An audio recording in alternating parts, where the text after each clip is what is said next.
Bonjour à toutes, bonjour à tous, et on se retrouve là sur le plateau d'AgriWeb TV en direct du Salon de l'Agriculture Nouvelle-Aquitaine au cœur de la foire internationale de Bordeaux.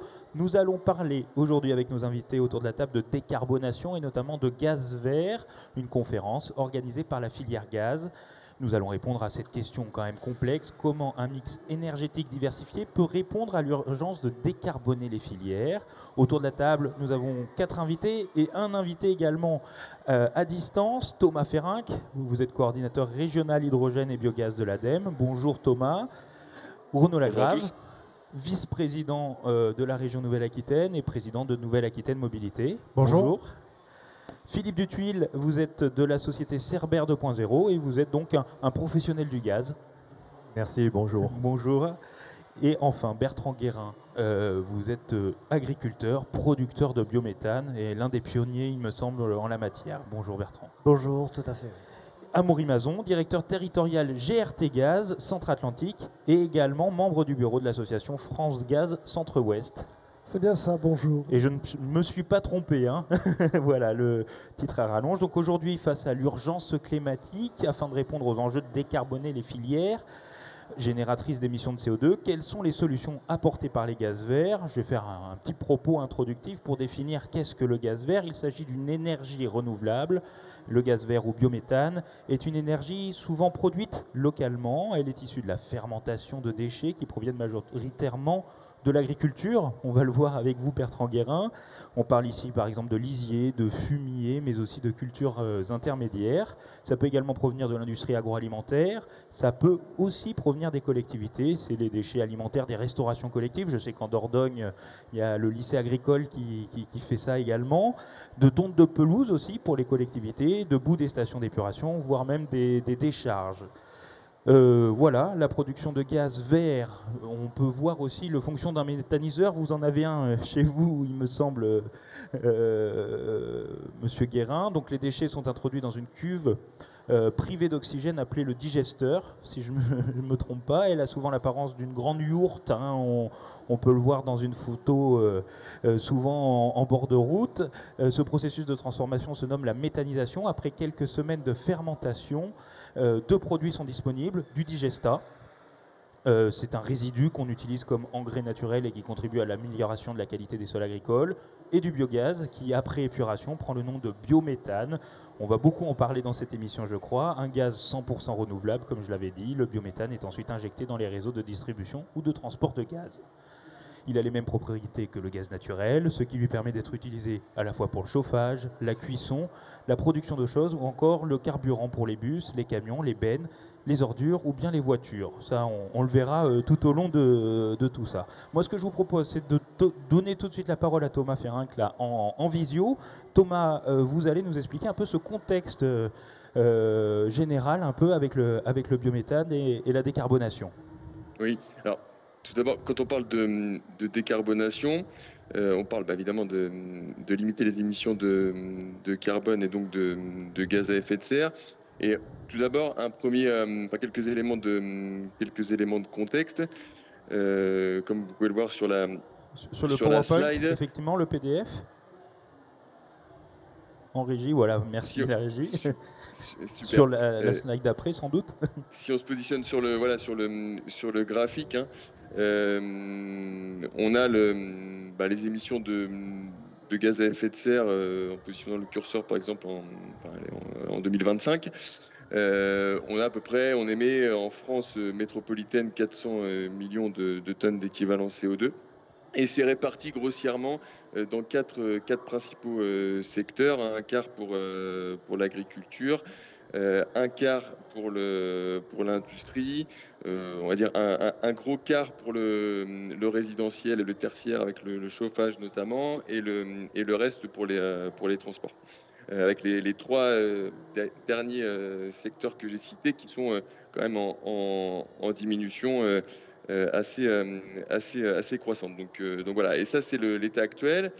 Et si on veut, en lien avec le rapport du GIEC, limiter le réchauffement à 1,5 degré en 2050 et ainsi contenir un peu les effets irréversibles, sur la planète, on se doit d'atteindre ce qu'on appelle la neutralité carbone en 2050, à savoir que les émissions résiduelles de ces différents secteurs en 2050 devront non pas être égales à zéro, mais devront être absorbées par des puits de carbone, et notamment la forêt, la biomasse, qui captent le CO2 grâce à la photosynthèse. Donc voilà, et si on continue, on va dire, tel qu'on émet aujourd'hui dans une phase tendancielle, slide précédente, on voit qu'on se doit de mettre en place des mesures supplémentaires grâce à la puissance publique et à des choix politiques forts, mais aussi des choix de citoyens, des mesures supplémentaires qui vont permettre d'atteindre cette neutralité. Et ça, c'est la loi française et la stratégie nationale bas carbone. Donc ça, c'est la cible un peu. Comment atteindre ces objectifs-là? Je voulais vous partager un peu un gros travail là, qui a été publié il y a quelques mois maintenant par l'ADEME, qui a mobilisé une centaine de collègues en lien avec différents partenaires, justement pour imaginer différents scénarios, différents chemins qui permettent d'atteindre cette neutralité.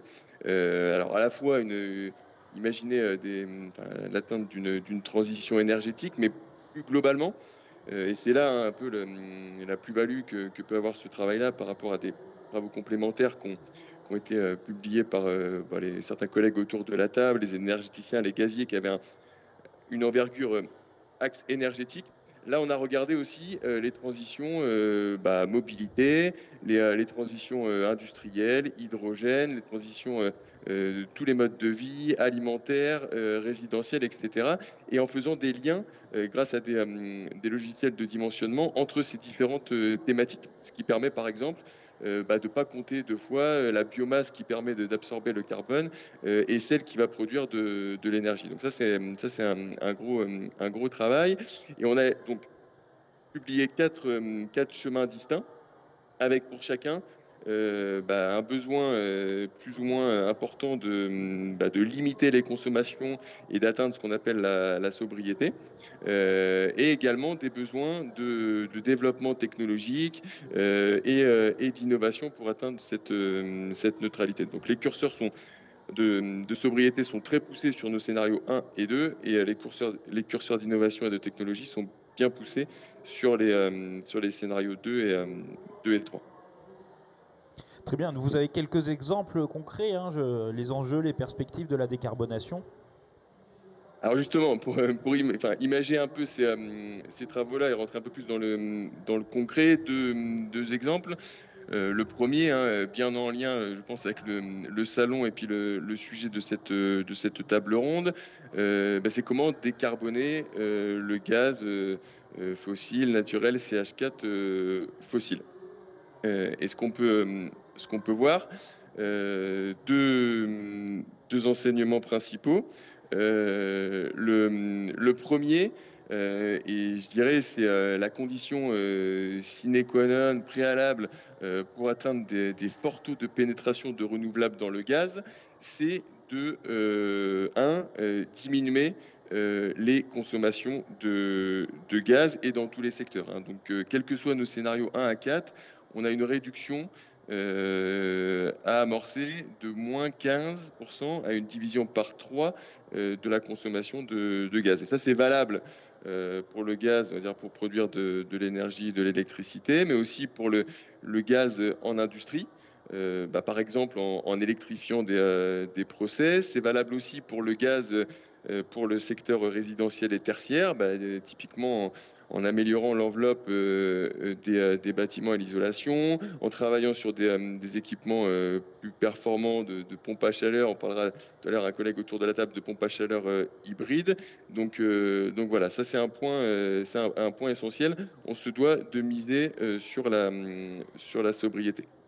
Et le second enseignement, une fois qu'on a fait ce travail-là de sobriété, on va chercher à augmenter la part de renouvelables dans le gaz, hein, et en misant sur plusieurs technologies. La principale étant effectivement ce que vous avez dit en introduction, la méthanisation, puisque c'est la plus mature et le déploiement est amorcé aujourd'hui. Donc c'est celle sur laquelle on a le plus misé, et dans une moindre mesure sur d'autres technologies de pyrogasification, qui est la combustion de biomasse à haute température pour produire également un gaz, et ce qu'on appelle la troisième technologie, le power to methane. On va se servir d'électricité, d'hydrogène pour former du CH4.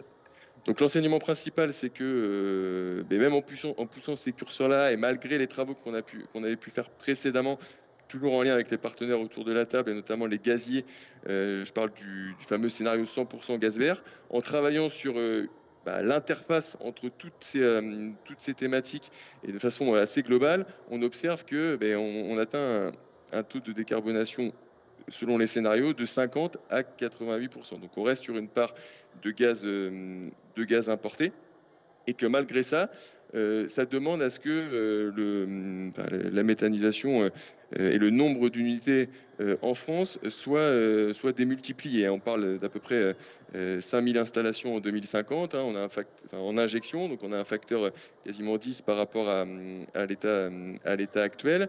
Donc ça demande à ce que...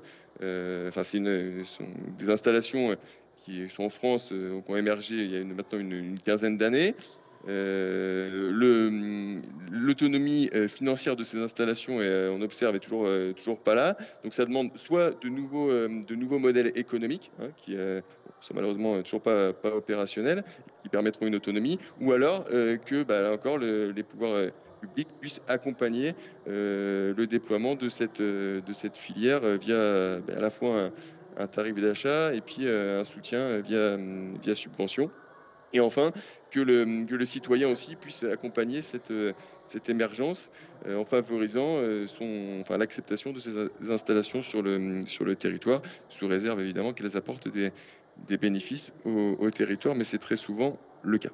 Voilà. Donc ça, c'était le premier exemple et la première application de nos travaux. Un autre exemple en lien étroit avec ce que je viens de dire, c'est la décarbonation de la mobilité ou des mobilités.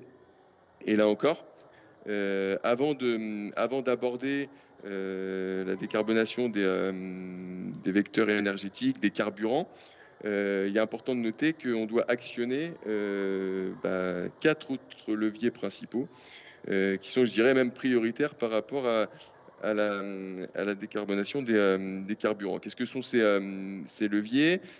C'est réduire la demande de transport, favoriser par exemple des trajets touristiques régionaux, si possible en Nouvelle-Aquitaine.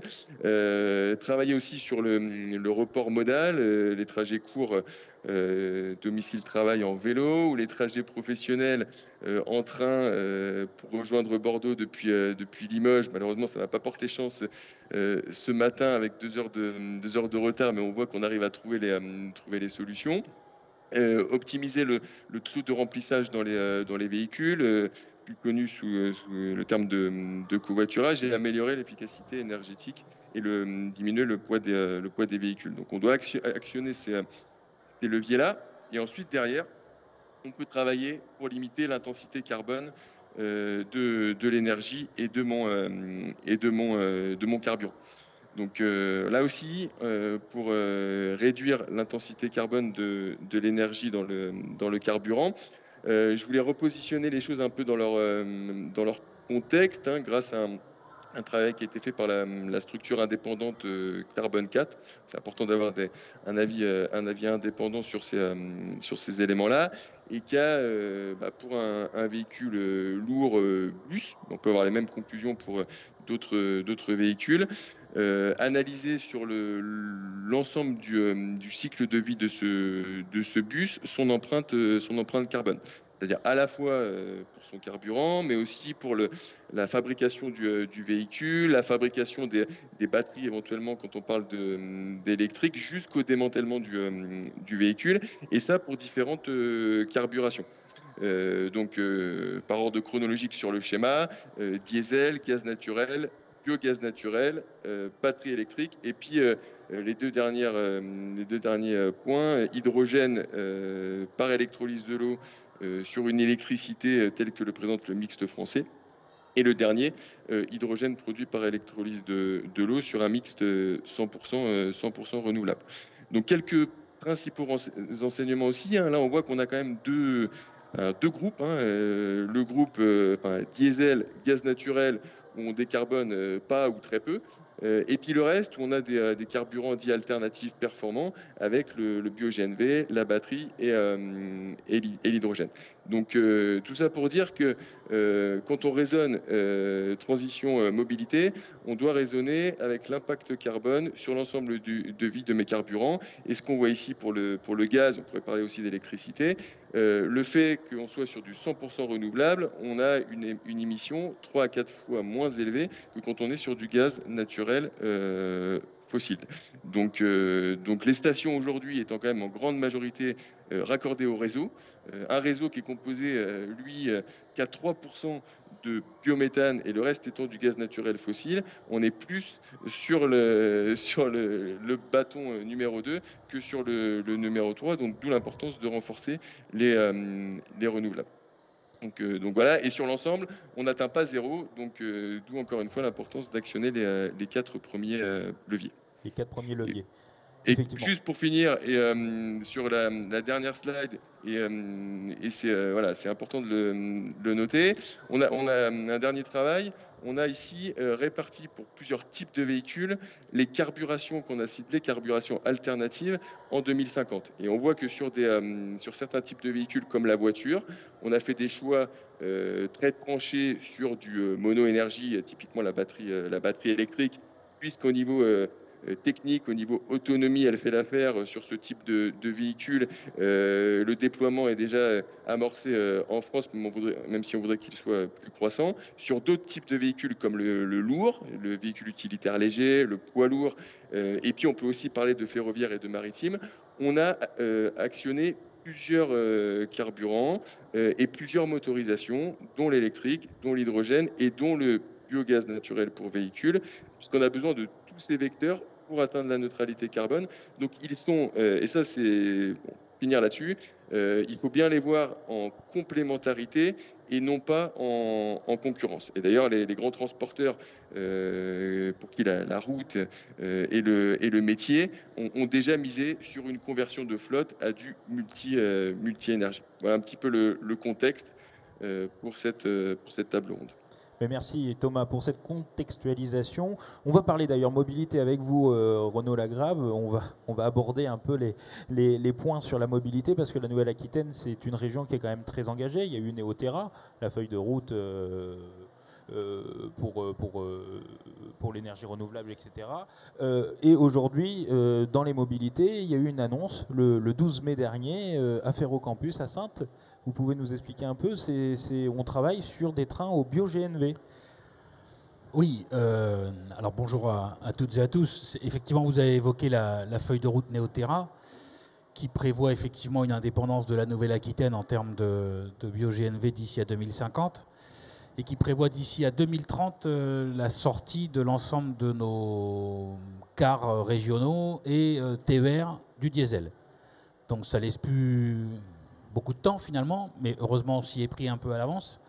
Oui, parce que l'écart, ça fait déjà un certain temps. L'écart, vous savez, on a la compétence que depuis 2017, donc ça fait 3-4 ans qu'on l'exerce vraiment à plein. Et effectivement, dans les appels d'offres, on a mis maintenant la possibilité pour les entreprises qui le souhaitent et qui le peuvent, de pouvoir basculer vers la sortie du diesel, donc vers ce qu'ils veulent. Et on a effectivement beaucoup de réponses aujourd'hui avec le bio-GNV. Et il y a à peu près entre 200 et 300 moteurs qui circulent sur la région, sur les 5500 qui circulent tous les jours. Voilà. La bascule que vous citiez là, puisque la convention a été signée, enfin la deuxième convention a été signée le 12, effectivement, la semaine dernière, à Le Ferro 12 mai, Campus. effectivement. C'est une innovation, là pour le coup, made in Nouvelle-Aquitaine, pour faire basculer en fait 53 rames TER en bio-GNV. Alors pour l'instant, on est encore à l'état de recherche, des rames développement. qui étaient diesel, hein. Des rames qui sont diesel actuellement, ouais, qui tournent au diesel actuellement, qui sont une série qui est vraiment très utile dans la région, assez agile, qui va sur les petites lignes comme sur les grandes. Donc on en a vraiment besoin. On a un problème, c'est que le constructeur de ces rames nous a expliqué, en gros, comme disait l'autre, on va vous expliquer comment vous en passez.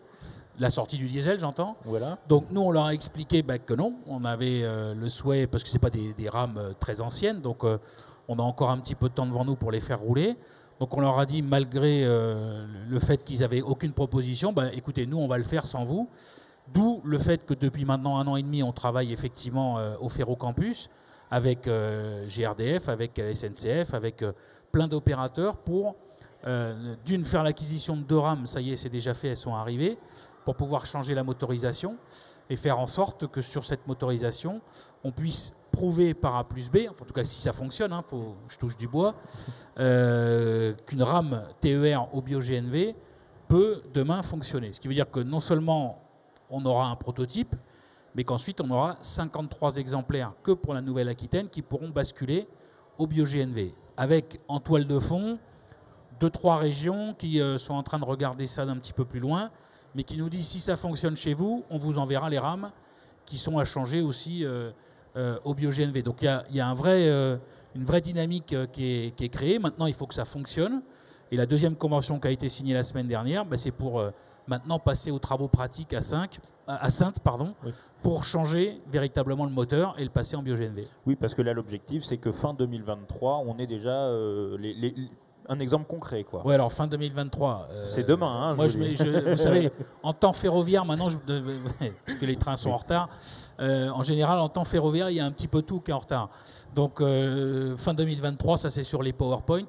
Et puis, on verra si on tient cette proposition. Mais en théorie, on devrait être dans ces eaux-là. L'idée simple, si on veut schématiser un petit peu par rapport à ce qui vient d'être dit par le responsable de l'ADEME, c'est que soit on continue à dépendre du gaz russe, soit on considère qu'aujourd'hui, sur nos territoires respectifs, il y a un modèle qu'on peut trouver, qui sera certainement expliqué dans un instant, et qui permette de véritablement créer les conditions dans lesquelles on a du biométhane qui est sur le territoire et qui alimente, en tout cas pour notre partie, la partie transport public. Après, il y a tout le transport de marchandises qui est aussi en train de bouger. Il y a pas mal de transporteurs qui font évoluer leur flotte. Maintenant, et j'imagine qu'on y reviendra dans le débat, il va falloir quand même qu'il y ait quelques actions au niveau national qui permettent pour le coup de stabiliser un peu les choses. Oui, parce que j'allais le dire, il y a des réglementations quand même. Finalement, la Nouvelle-Aquitaine, elle respecte des réglementations. Pour les bus, par exemple, c'est depuis 2020, on est obligé d'avoir quasiment 50% de ces kilomètres qui sont faits en bio-GNV, je crois. J'avais lu ça quelque part. Non, ça, on n'a pas d'obligation là-dessus. L'obligation, c'est nous qui la faisons dans Néoterra. Voilà. Donc, en l'occurrence, Néoterra, ça viendra peut-être un jour, mais n'est pas encore la loi. Et donc, considérant cela, nous, on a dit, on est proactif. C'est ce que vous avez demandé aux transporteurs. C'est un choix politique, oui, je me suis mal exprimé, éminemment politique, pardon, je vais y arriver, de dire on sort du diesel l'ensemble des gares d'ici à 2030 et des TER, bien entendu. Et donc, les bus, premier travail en fait de la région, quand vous avez récupéré effectivement en 2017, pardon. Donc voilà la compétence. Les trains, finalement, qu'est-ce qu'on doit faire de plus comme effort? Quel effort la région doit faire en plus sur ces mobilités? L'effort, déjà, si on a l'ensemble des cars, 5500, plus les 210 rames qui sont sorties du diesel, autant vous dire que nous, on aura déjà fait notre part pour le transport public. Après, on n'est pas tout seul. C'est pour ça qu'on accompagne au niveau de la région les transports de marchandises et notamment les entreprises pour changer leur moteur et qu'ils évoluent vers des solutions qui permettent d'aller au bio-GNV. Mais aussi, et c'est extrêmement important de le signaler, on a un programme d'installation de stations publiques bio-GNV à l'échelle de la Nouvelle-Aquitaine. Oui, on est très en retard par rapport à d'autres pays européens, Ce qui fait qu'il faut accélérer ce mouvement-là. Il y a des stations qui sont des stations privées pour certains territoires et d'autres qui sont des stations publiques. Nous, on a choisi de subventionner les stations publiques qui permettent à du transport de marchandises, aux cars régionaux comme aux camions de ramassage des déchets, ou tout ce que vous voudrez, ou même aux particuliers, de pouvoir s'alimenter sur les stations publiques. Et l'idée est toute simple, hein, c'est de dire grosso modo, il faut un réseau de distribution. Aujourd'hui, il n'est pas naturel, excusez-moi l'expression, mais il n'est pas naturel. Donc il faut l'accompagner, et c'est ce qu'on fait aussi au niveau de la région. Et sur l'électrification justement sur les trains, on a beaucoup parlé d'électrification, mais en fait en Nouvelle-Aquitaine, on ne peut pas électrifier toutes les lignes. C'est-à-dire, sauf si vous me dites que vous avez gagné au loto, vous faites un don à la région, et puis on électrifie toutes les lignes. Moi, vous savez, je suis simple et pragmatique. Sauf que l'électrification, c'est 1 million au kilomètre. Une station bio-GNV, c'est 1 million. Sachant que le réseau SNCF, au niveau national, il n'y a que 43%, je crois, des... Oui, ça c'est dans la galaxie mondiale. Et en Nouvelle-Aquitaine, on est à peine à 30% de lignes électrifiées. Donc autant vous dire qu'on a encore un petit peu de boulot. Pour l'instant, on va déjà régénérer les voies pour que les trains puissent circuler à des vitesses normales. Et ensuite, on regardera l'électrification. À mon avis, j'aurais plus mal aux dents. Hein. Exactement. Et le bio-GNV apparaît être une solution adéquate. Mais ça a été dit tout à l'heure par le responsable de l'ADEME, c'est un mix. On n'a pas choisi une technique. On dit aujourd'hui, on ouvre, comme dirait l'autre, on ouvre les chakras, quoi. Et tout est possible, que ce soit du bio-GNV, que ce soit du B100, que ce soit de l'oléosan, que ce soit demain de l'hydrogène, on verra bien. Aujourd'hui, on essaye un petit peu toutes les possibilités. La vérité, c'est qu'il faut qu'il y ait l'approvisionnement le plus local possible. Sur le bio-GNV, on a un système et une économie circulaire en Nouvelle-Aquitaine avec des agriculteurs qui mettent en place des méthaniseurs, petits, moyens, grands, peu importe, qui injectent et qui ensuite alimentent justement les stations dont je parlais tout à l'heure. Ensuite, nous, on vient se récupérer sur les stations avec les cars, demain avec les TER. Je veux dire, le modèle, il est certainement perfectible. Hein. Mais en tout cas, nous, on a trouvé ce modèle-là pour que tout le monde y gagne et qu'on ait finalement dans cette feuille de route Néoterra l'idée selon laquelle, si on veut vraiment sortir du diesel demain, il faut avoir des actes concrets. C'est bien de faire des présentations, de dire il y a qu'à Faucon, et puis nous, il y a la réalité qu'on touche sur le terrain qui aujourd'hui nous permet de dire il y a tant de moteurs qui ont été changés, il y a déjà tant qui est injecté sur le réseau de biométhane. Il en faut beaucoup plus. L'idée, encore une fois, c'est qu'en 2050, on soit non seulement autonome, mais qu'on puisse potentiellement en revendre. Donc ça veut dire qu'il y a encore beaucoup de boulot pour installer des méthaniseurs. Oui, parce que c'est l'objectif 100% de gaz vert en 2050, mais 2050, c'est quand même demain. Hein. Ça ne m'avait pas échappé, mais il y a encore un peu de boulot, donc c'est pour ça qu'il faut convaincre. Effectivement sur les territoires que c'est pas, comment dirais-je, c'est utile de faire en sorte qu'il y ait des méthaniseurs un peu partout.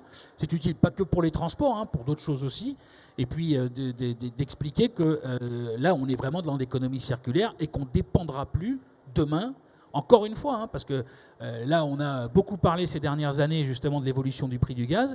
Si on est en autonomie au niveau régional, ça veut dire que le prix, encore faut-il que Bercy nous laisse un tout petit peu tranquille sur ces sujets, mais véritablement qu'on puisse travailler localement à faire en sorte qu'on décarbone évidemment les mobilités. Merci Renaud Lagrave. Merci à vous. Petite question avec vous, Philippe Dutuil. Donc vous êtes professionnel du gaz, j'allais dire. Oui, on essaie. Voilà. Chauffage, climatisation. Donc j'allais voir avec vous, et on va le voir sur votre PowerPoint, les pompes à chaleur hybrides. Mais moi, je ne connaissais pas ce terme-là, et je crois que je ne suis pas le seul dans l'Assemblée. Les voitures hybrides sont beaucoup plus connues. Mais on a très bon espoir et on a mis des choses en place avec les professionnels du gaz, avec les installateurs, avec, on va le voir, des équipes d'experts pour faire la promotion de la PAC hybride. Donc, la PAC hybride, qu'est-ce que c'est? Si on peut voir un peu à l'écran le PowerPoint. La première slide, s'il vous plaît. Voilà. Allez. Donc en fait, la PAC hybride, c'est déjà une excellente réponse au mix énergétique, hein, bien évidemment, puisqu'on a deux énergies forcément, donc l'hybridation. Deux énergies qui sont? Alors, le plus généralement, c'est le gaz, d'accord, et l'électricité. d'accord. Mais ça existe, l'hybridation existe aussi pour les chaudières fuel, même si là on est par contre sur la transition énergétique beaucoup moins bon, alors que le gaz est intéressant puisqu'on va baisser des consommations à terme et on va mutualiser le risque aussi entre de l'électricité et du gaz. Ensuite, donc, alors une PAC, qu'est-ce que c'est une PAC hybride? En fait, c'est dans le même module, même si suivant les constructeurs, on peut trouver des choses différentes. Dans le même module, j'ai en fait une chaudière gaz, d'accord, donc à condensation bien évidemment, et j'ai aussi une pompe à chaleur électrique, d'accord. Et ce qui est intéressant, c'est qu'aujourd'hui, on a des technologies qui gèrent en fait deux choses de façon essentielle. Quelle énergie je prends, d'accord, à l'instant T, ça dépend des températures extérieures. Et également, on peut intégrer dans la machine et le mettre à jour, d'accord, le prix de chacune des énergies. Donc électricité et gaz naturel. D'accord? Voilà. Donc,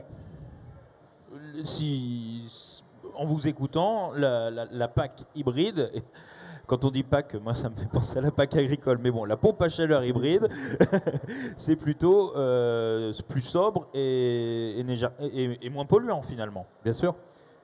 Alors c'est en fait c'est moins polluant parce qu'on va abaisser les consommations et on va surtout utiliser le meilleur des deux mondes, d'accord, donc le monde électrique, la PAC électrique et la chaudière gaz, tout simplement en allant chercher la performance de la machine la plus efficiente, d'accord, à un moment donné, qui dépend, je le répète, à la fois des températures extérieures et du prix, du coût, d'accord, de chacune des énergies. Si je vous demande quelques chiffres sur le marché justement oui. des pompes à chaleur hybrides, là, qu'est-ce qu'on voit sur la slide suivante? Alors, c'est vraiment un marché de niche, d'accord. Par contre, bien évidemment, on veut le faire évoluer. On va voir tout à l'heure qu'est-ce qu'on a mis en place pour cela. Mais pour faire une photo très rapide du marché, en fait, en 2022, 5800 chaudières, d'accord, principalement gaz, ont été changées. Et par contre, 360 000 packs électriques. Donc, et ça évolue avec un marché qui évolue à plus 30%, d'accord, d'une année sur l'autre. Alors que, et c'est là où la niche, on est au démarrage. Alors, je n'ai que les derniers chiffres 2021, je ne connais pas les chiffres de 2022, mais on était à un peu plus de 4000 installations packs hybrides. D'accord, donc on voit que c'est 1,2% globalement du marché aujourd'hui. C'est pas beaucoup et en plus on va le voir dans d'autres pays européens, voisins, en fait c'est beaucoup plus développé. Absolument. Notamment il y a l'Italie. L'Italie qui est sur un marché de 80 000 pièces par an. D'accord, donc c'est vraiment c'est une autre dimension, mais c'est une dimension qu'on va atteindre. Ça c'est une certitude, il y a des projections de l'ADEME. Des projections de la RTE aussi, qui nous amènent sur 2,5 millions de pièces en 2050, voire 5 millions de pièces. D'accord? D'ici là, bien évidemment. Hein. Oui. Okay. Voilà, donc aux Pays-Bas aussi, très intéressant, parce que pour sortir du tout électrique, hein, d'accord, puisque c'était vraiment la pompe électrique, la pompe à chaleur électrique qui était mise en avant, en 2026, pour toutes les résidences, enfin les maisons individuelles, d'accord, il sera obligatoire d'installer une PAC hybride. Fini le tout électrique. D'accord, donc ça aussi, c'est des pays qui nous montrent la voie à suivre ouais. Pour travailler sur les deux sujets, donc la transition et ensuite, bien évidemment, le mix énergétique.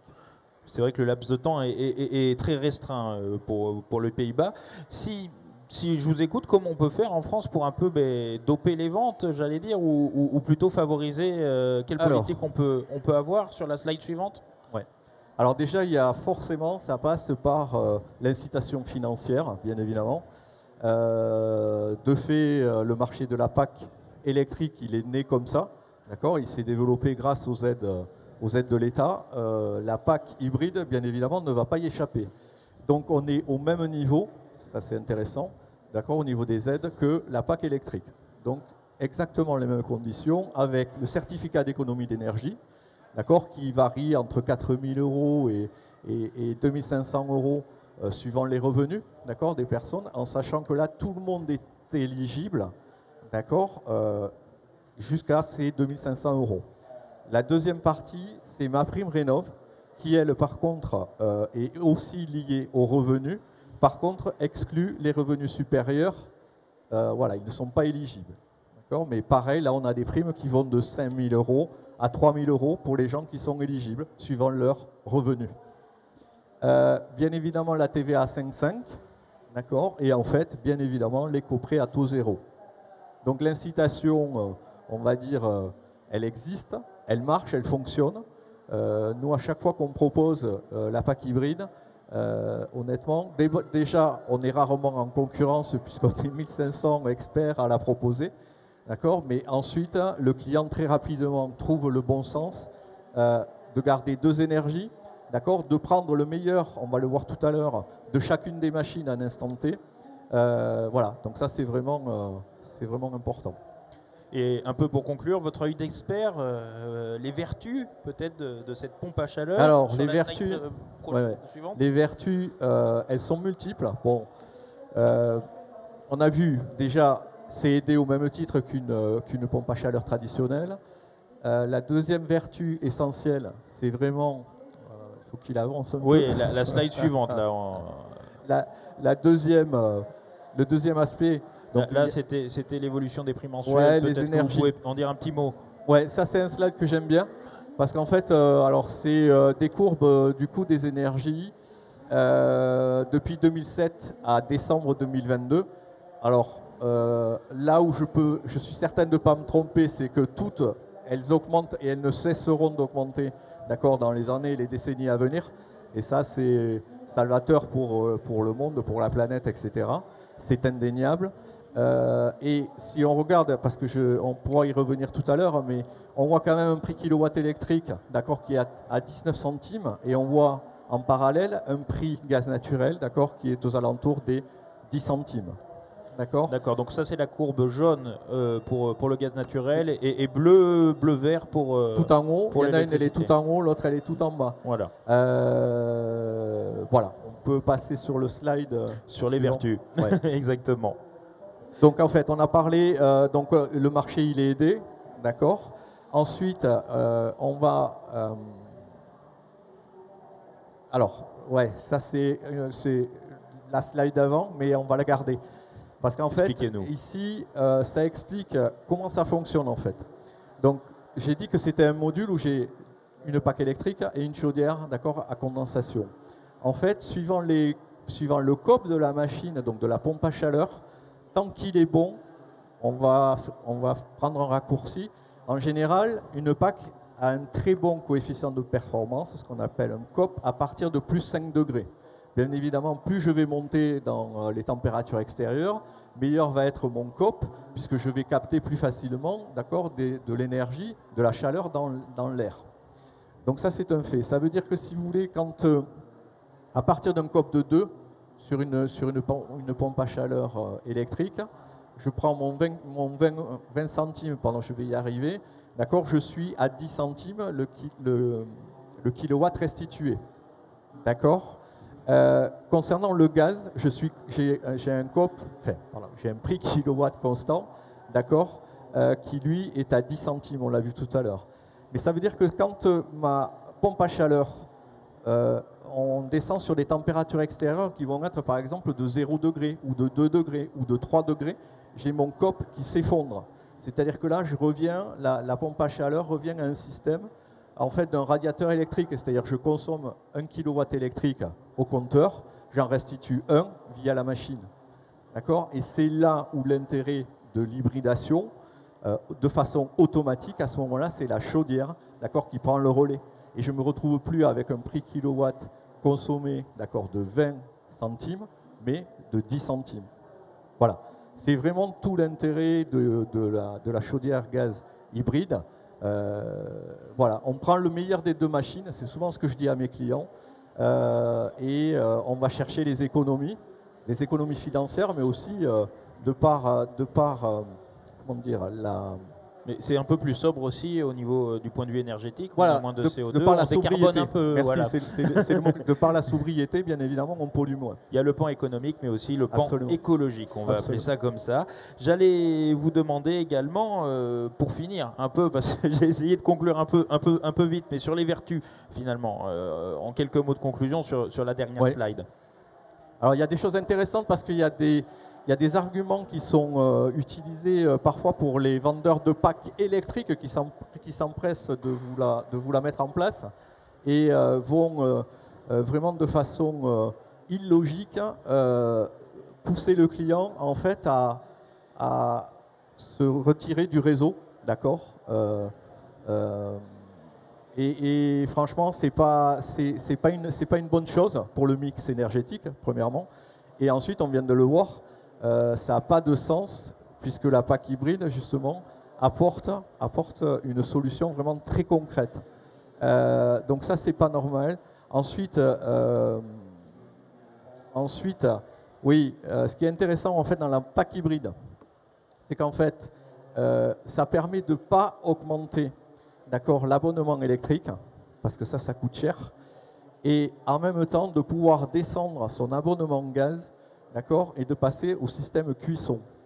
Donc là, qui est de l'ordre de 10 € par mois, donc ça veut dire que c'est un coût absolument négligeable, alors que l'augmentation de la puissance électrique nécessaire, est un réel coût. Et pour terminer, et ça c'est vraiment la cerise sur le gâteau, c'est qu'au niveau de l'installation, si vous voulez, la fourniture et la pose d'une chaudière hybride, elle n'est pas plus chère qu'une pompe à chaleur électrique tout court. Voilà, donc c'est vraiment nous le message qu'on essaye de faire passer.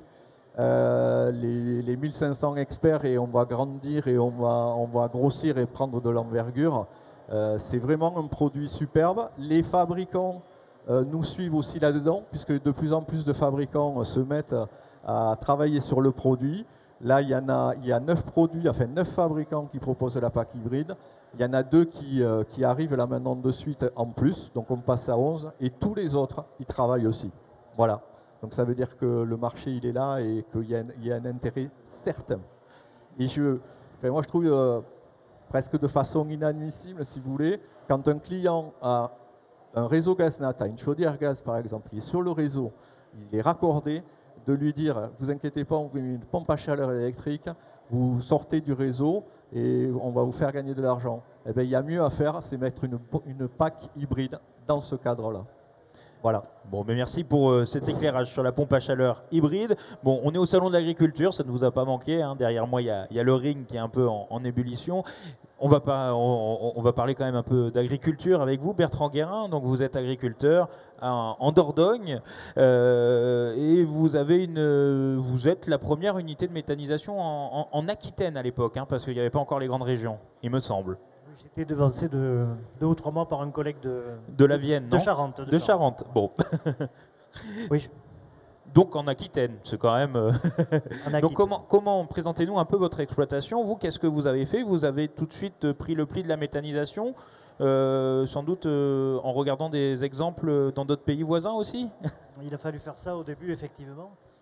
Je crois qu'on est dans un moment assez passionnant, parce que... Il y a une espèce de paranoïa généralisée qui s'est installée sur la question du réchauffement climatique, qui fait qu'on a l'impression que le monde va s'arrêter bientôt. Et on est en fait dans un moment de transition où toute une série d'acteurs, nous agriculteurs, mais bien d'autres, ont pris conscience qu'il y avait besoin de changer les choses. Et en fait, les choses ne se décrètent pas d'en haut, les choses elles s'écrivent sur le terrain au plus près des idées. Renaud Lagrave nous parlait tout à l'heure de l'exemple du train au bio-GNV. C'est une idée assez incroyable, auquel je crois. Et nous, chez nous, dans nos exploitations, on est nombreux, j'ai été un des premiers, mais il y en a eu plein d'autres, à se dire qu'on pouvait, à partir de l'agriculture, faire autre chose que de la production alimentaire. Et ça a été, dans mon cas, la production de biométhane, parce que j'avais des animaux, j'avais du fumier, du lisier. Et donc, en mettant fermenter ça, dans une cuve, vous l'avez décrit tout à l'heure, on peut produire une énergie qui dans notre cas est aujourd'hui transformé en électricité et en chaleur, et depuis peu en bio-GNV, mais qu'on peut produire une énergie, et on a continué à développer l'agriculture, on produit du lait, des fruits, des céréales et on produit en plus de l'énergie. Parce qu'on tape souvent sur les agriculteurs, entre guillemets, hein. On leur dit que ce sont des pollueurs. Thomas Ferrinck le disait en introduction, quasiment 20% hein, de gaz à effet de serre sont émis par l'agriculture en général. Donc finalement, vous trouvez quand même un peu des solutions pour, j'allais dire, décarboner. C'est vraiment ça. Et vous, dès 2011, hein, on le rappelle. Absolument. La décarbonation, ça concerne tous les secteurs d'activité. On a vu avec les pompes à chaleur le sujet du logement. Nous, l'agriculture, on pèse à peu près 20%. Et il y a 3 gros gaz à effet de serre là-dedans. C'est le méthane issu de l'élevage, les fermentations entériques, les tas de fumier, les fossilisés. Le deuxième, c'est le protoxyde d'azote, c'est les engrais azotés qu'on épand. Quand ils arrivent au sol, au contact du sol et de l'humidité, ils dégagent du protoxyde d'azote. Et c'est un puissant gaz à effet de serre. Et le troisième, c'est le carburant qu'on utilise pour nos véhicules. On laboure, on sème, etc. On utilise des tracteurs et donc on transporte les matières agricoles et donc on utilise beaucoup de carburant fossile, du fioul. Ça, vous avez essayé de le gommer finalement sur votre exploitation. On le gomme sur les 3 tableaux avec la méthanisation. C'est d'abord tout ce méthane qui partait dans l'atmosphère. On le capte aujourd'hui, on le transforme. Le digestat qui est issu de la fermentation, c'est un engrais organique qui s'est substitué aux engrais azotés du commerce, qu'on dit chimiques. Et la dernière étape que l'on a mis en place depuis une année maintenant, c'est de produire le carburant qui sert à l'ensemble de notre process. Pour les tracteurs, pour tous les véhicules, pour un camion aujourd'hui. Et donc on a, à partir d'une énergie qui était là, mais sans qu'on la valorise il y a 10 ans, on a aujourd'hui coché toutes les 3 cases pour réduire de manière drastique les gaz à effet de serre issus de l'agriculture, de notre activité. Parce que vous me le disiez, là, quand on a préparé l'émission, vous en plus, votre tracteur, il roule au bio-GNV, et puis vos véhicules, et vous essayez personnel d'utiliser des véhicules qui roulent finalement avec ce que vous produisez en local. C'est ce qu'on disait en préparant l'émission. Alors absolument, je suis venu de Beaumont-du-Périgord ce matin avec une voiture et j'ai fait le plein avant de partir avec le biogaz qu'on a produit à partir de la fermentation du fumier et du lisier. La voiture est là juste à côté sur le parking, donc c'est pas de la théorie, c'est absolument réel. Et le bio-GNV, de manière plus générale, que ce soit pour les trains, pour les camions, vous parliez du transport de voyageurs, c'est une réalité technique qui est déjà ancienne en réalité. Et il y a beaucoup d'énergies nouvelles, en particulier l'hydrogène qu'on met en avant comme la solution miracle est immédiatement disponible, et ce n'est pas du tout ça. La seule énergie renouvelable immédiatement disponible, c'est le bio-GNV et le biodiesel aujourd'hui, qui est aussi issu de la production agricole. L'hydrogène, l'électricité, en particulier l'hydrogène, ce sont des technologies qui vont arriver, mais dans un pas de temps beaucoup plus éloigné, et qui posent toute une série de difficultés qui ne sont pas résolues aujourd'hui. Avec le bio-GNV, on sait le produire, on sait le transporter par les réseaux ou de manière ou en transport chargé, on dira. Et on a aujourd'hui tous les moteurs pour des camions, pour des voitures, pour des tracteurs maintenant, des engins, pour le consommer. Donc la solution est là et elle est disponible. Bon, il faut tout mettre en place. Vous me disiez aussi que le camion du laitier qui venait récupérer le lait de vos vaches allait peut-être passer aussi au bio-GNV. Il va passer, oui. Ça va se faire début 2024 avec l'entreprise Savencia qui collecte le lait dans ma ferme et qui transporte le lait à côté de Sainte-Foy-la-Grande et à côté de Périgueux pour le transformer. Bon, mais merci pour ce témoignage en tout cas. Et on a hâte peut-être de venir visiter votre exploitation parce que je crois que c'est un modèle qu'on peut reprendre et qu'on peut voir. C'est un exemple à suivre, sans doute. Absolument. L'idée, c'est pas que ça soit quelque chose qui soit un peu carte postale et qu'on ne puisse pas reproduire. Il faut que ça soit reproductible et à grande échelle et de manière importante chez tous ceux qui auront envie de s'engager là-dedans. Mais ce que je peux vous dire, c'est qu'il y a une grande appétence des agriculteurs à la fois pour produire du biométhane. On est prêt, on a vu avec le modèle Neoterra qu'on pouvait le faire sur la Nouvelle-Aquitaine à horizon 20 ans, être autonome. Et on a une grande appétence pour faire ces transformations. Donc nous on est prêts, mais il y a toute une série de choses à cocher, et notamment des politiques publiques. Et je dois souligner quand même que la région de Nouvelle-Aquitaine, on est un peu dans un territoire privilégié parce qu'on a une région qui nous soutient fortement. Je pense à mes collègues bretons, moi je suis impliqué au niveau national sur ces sujets, qui ont une région qui a un petit peu changé de vision sur la méthanisation, alors que c'est véritablement un territoire d'élevage où il y a beaucoup à faire. Et mes collègues agriculteurs en Bretagne aujourd'hui sont un peu dubitatifs et sont un peu perdus parce qu'ils ont plus ce soutien public qu'ils avaient auparavant. Et donc les choses s'écrivent, c'est ce que je vous ai dit en préambule, chez les gens, chez les acteurs au plus près, et avec le soutien des acteurs de proximité, notamment les collectivités, et en particulier les collectivités territoriales. Bon, merci pour cet œil éclairé d'un agriculteur converti au bio-GNV finalement. J'allais vous passer la parole, Amaury Mazon. Donc, vous êtes directeur territorial de GRT Centre-Atlantique et en tant que membre du bureau de l'association France Gaz Centre-Ouest, le gaz vert, là, il a tiré un peu son épingle du jeu. On l'a vu dernièrement avec notamment le conflit entre l'Ukraine et la Russie. Heureusement qu'il y avait le gaz vert. Oui, tout à fait. On peut même dire que le gaz vert, enfin, c'est peut-être un petit clin d'œil, c'est la seule énergie renouvelable en France qui est en avance sur ses objectifs. Dans la programmation pluriannuelle de l'énergie, il nous avait été fixé comme objectif d'atteindre 6 TWh. On disait qu'on pouvait faire plus. Quand on dit 11, c'est les gestionnaires de réseau gaz, le monde agricole, les collectivités. L'État a dit oui, mais ça coûte cher, alors on dit 6. Aujourd'hui, on est à 9. Et vu les prix de l'énergie l'année dernière, on a remboursé. C'est un premier élément vraiment important. Il tire son épingle du jeu. Et les objectifs qu'on se donne pour 2030, de 60 TWh, c'est quasiment l'équivalent du gaz russe qui arrivait par voie terrestre. Donc on peut le compenser, c'est possible. Et c'est d'autant plus possible qu'en 2015, c'était 0. Donc ça n'est peut-être que 3% aujourd'hui, mais en 2015, c'était 0. Et une filière qui augmente de 5 TWh sa production, c'est vraiment pas rien. C'est une énergie, je fais un peu la pub, c'est une énergie qui est disponible tout le temps. Voilà, une fois que la machine elle est lancée, elle est disponible tout le temps. On fait en sorte avec les réseaux qu'on puisse l'accueillir tout le temps, mais elle n'est pas variable. On peut compter sur elle toute l'année, au cœur de l'hiver, alimenter les packs hybrides et puis alimenter les transports. Parce qu'on a été inquiet au moment du conflit russe et ukrainien, on a été inquiet de notre dépendance finalement à cette énergie fossile et qui n'était pas renouvelable. Donc là, j'allais dire, on a tout à jouer. Alors, on a tout à jouer. Alors, je vous avoue qu'au printemps dernier, j'étais peut-être un peu moins serein que maintenant. Voilà, mais on a passé cet hiver et on passera le prochain. C'est peut-être se dire d'où on part et d'où on vient. Quand on parle de mix énergétique, c'est quelle est la bonne énergie pour le bon usage, au bon moment, au bon endroit. Ce sont des éléments vraiment importants. Aujourd'hui, notre mix énergétique, c'est un gros tiers de produits pétroliers pour la mobilité et au cœur des territoires ruraux. Parce que si on enlève tous les produits pétroliers, il faudra répondre à l'énergie dans les territoires ruraux. Et c'est comme l'électrification des lignes électriques. Hein. Il faudra un certain nombre de dons de l'euro-million. C'est du gaz, importé effectivement, et une production d'électricité. Quand on se projette aux horizons de 2030-2050, on va vers beaucoup plus d'électricité, mais aussi de la biomasse qu'on utilisera en chaleur et en gaz. Quelle est la bonne ration, la bonne recette? On en discute, on n'a pas tous le même avis, mais c'est important.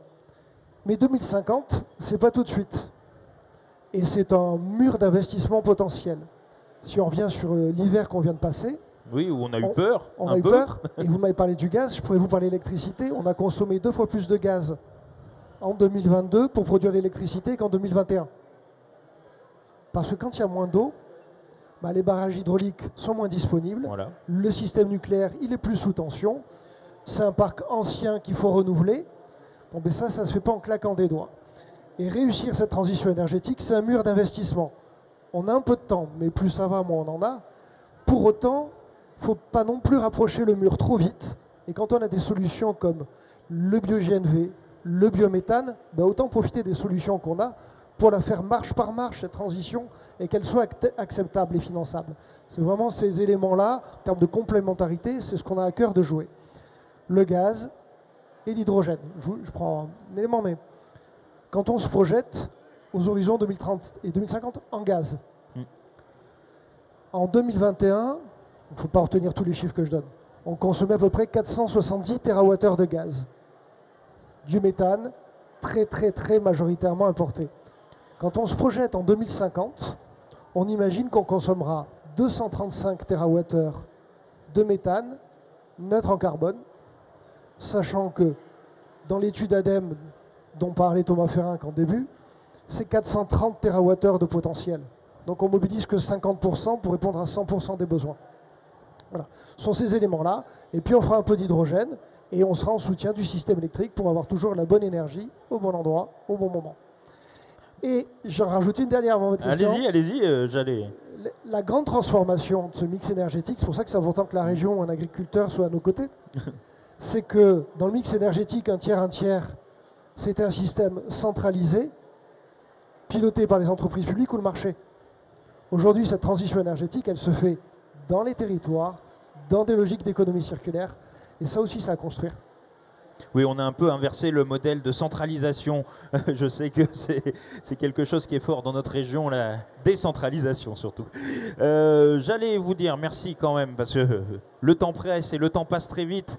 Merci de nous avoir éclairés sur tous ces enjeux de la décarbonation, notamment dans la filière comme l'agriculture, mais aussi dans les domaines de la mobilité. Une petite réflexion. Juste Renaud. pour dire qu'il y a un appel de 200 entreprises, collectivités locales, syndicats d'énergie qui est paru la semaine dernière à l'échelle nationale, qui a été publié dans les Échos et dans le Monde.